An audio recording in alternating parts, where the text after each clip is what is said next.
Arrowhead's recent balancing update to Helldivers 2 changes almost everything about what used to be the meta endgame. So today, we're diving in and testing all the major changes to guns, stratagems, and deployments to see just how screwed we actually are. If you're not aware of what the patch changed, we categorically went over everything in this video. I was a railgun and personal shield main, so the new changes hit hard. But just how hard? Let's find out. As a quick bonus before we start, here's what a meteor shower looks like.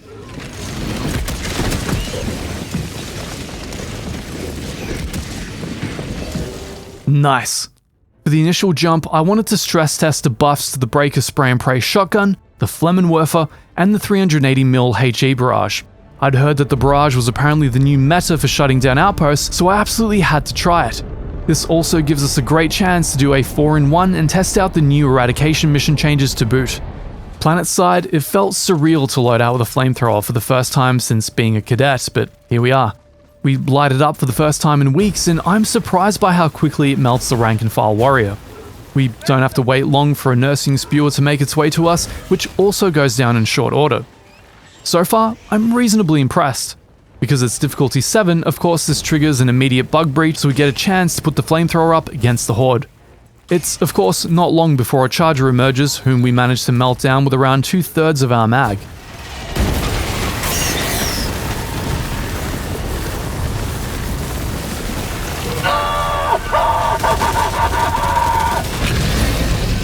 Okay, it's not as elegant or skillful as deplating the leg than melting it with the primary, but it'll do for now.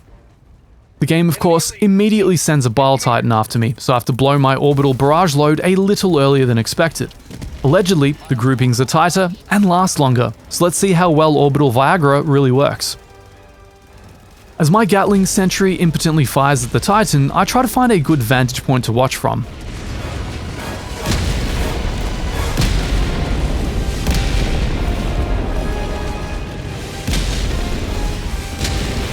In the end, as the barrage barely does anything to the Titan, I'm forced to detonate a latent hell bomb to finish the job. Not the experience I wanted, but then I remember that we brought the HE barrage to close bug holes, not to take on moving targets, even if they are the size of a building. So we move on. We take a quick reprieve to find out that the upgraded Breaker Spray and Pray can take out a Spore Spewer at 100 meters using a full mag. Awesome! This thing literally couldn't kill a single egg before its buff. No f***ing way, you can't penetrate the egg! We get swarmed only to find out that the Breaker Spray and Pray actually does stuff now. It's able to take down Hive Guards and Brood Commanders. Perhaps not particularly well, but at least it can do it whatsoever. I then have a misadventure using my own HE barrage against the Charger.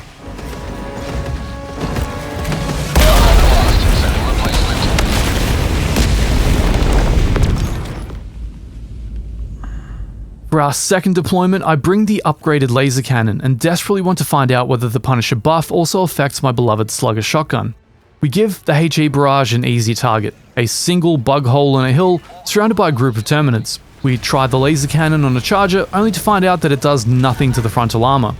I recall hearing someone say, "Shoot the back of the leg," so I adjust. Most of the Charger surfaces still just reflect the beam. As I fumble my way around with this Charger, the game of course spawns another one alongside a horde and I start getting pinballed around.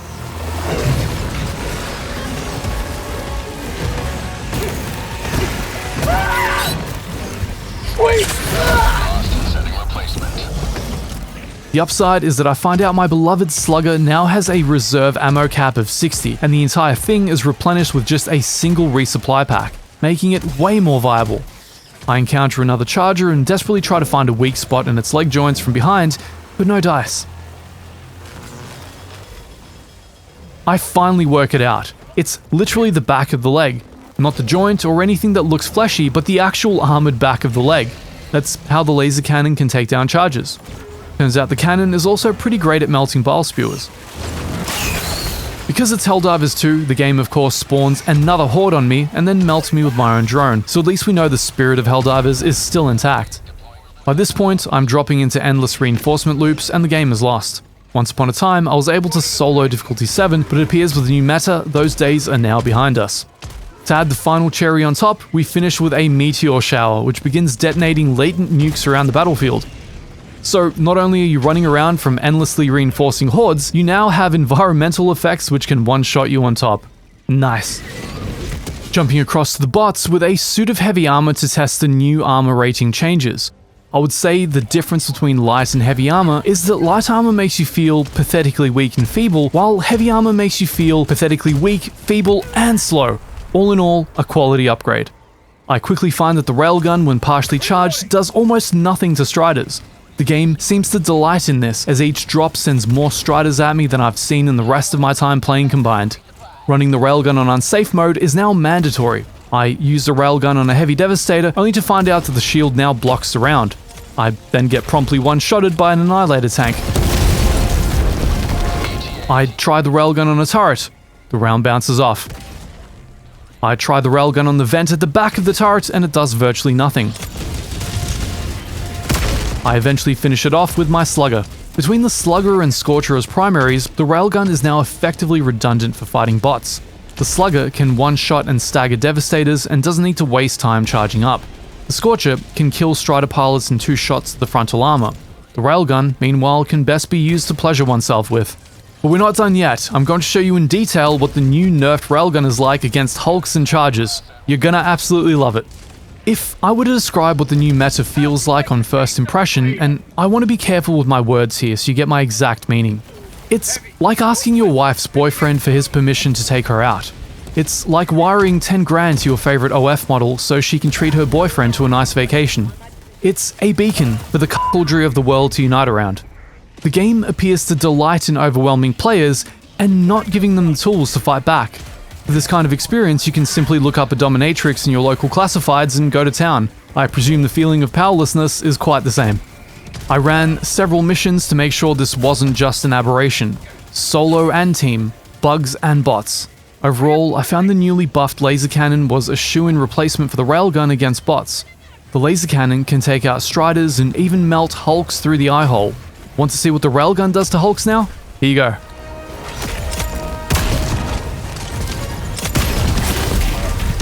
Fun, right? Unless you charge up and nail the motions of the Hulk to perfectly one-shot its tiny eye hole, your round simply bounces off. This, combined with infinitely replenishing ammo, makes the laser cannon a straight-up replacement for the railgun. They didn't put the railgun's performance back on par with the other supports, they literally just made it redundant.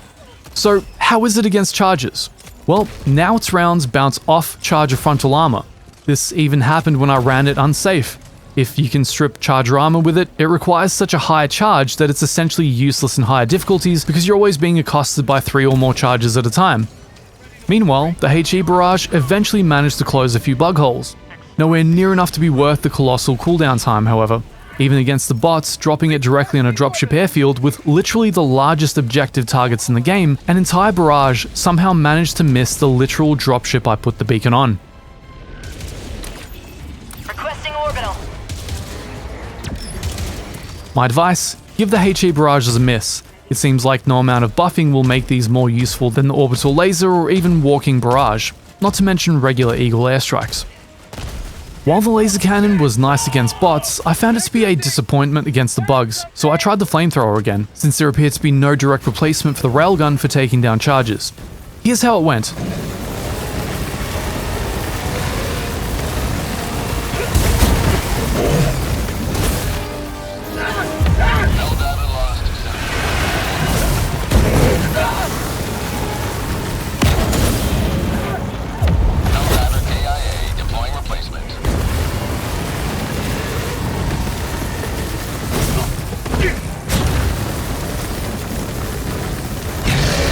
I hope you have a lot of time on your hands and ammo. I have no idea how teams will go about dealing with the 5+ charger onslaughts and higher difficulties with this new meta. I expect a lot of TK as shafts of flames set alight the battlefield and do more damage to the squad than they do to the chargers. On the bright side, the flamethrowers are amazing at clearing out egg clusters, so that's something. In the end, what this update served to do was make the game broadly more annoying to play. The enemy reinforcement loops are still overwhelming, it's just that now you have worse tools to fight back against them. I was trying to think of a single positive thing which came of this update and settled on the fact that my precious slugger is now even more awesome, though I'm not sure how to feel about the fact that it literally makes the railgun redundant. The Breaker Spray and Pray update is nice, but all it does is give you a worse shotgun than what the vanilla Breaker was before its nerf, so a bit of a net loss really. The laser cannon buff is nice, but I'd take the old railgun over it any day of the week. It's slow, it's lumbering, and it's a death sentence when you're being mobbed by more than a handful of enemies, which is only, all the time.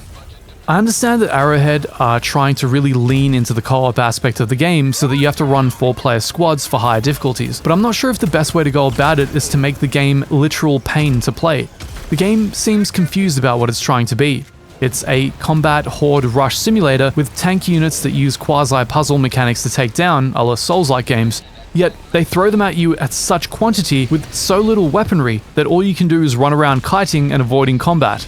Bear in mind, I'm referring specifically to difficulties 7 to 9 there. In between its residual jank mechanics and now nearly ineffectual guns, combined with endless reinforcement loops, I really start to wonder whether to boot up Helldivers 2 or just pay someone to spank my ass for a few hours. As always, dive with liberty, and I'll see you on the ground with my pea shooter. Northwest, 50 meters.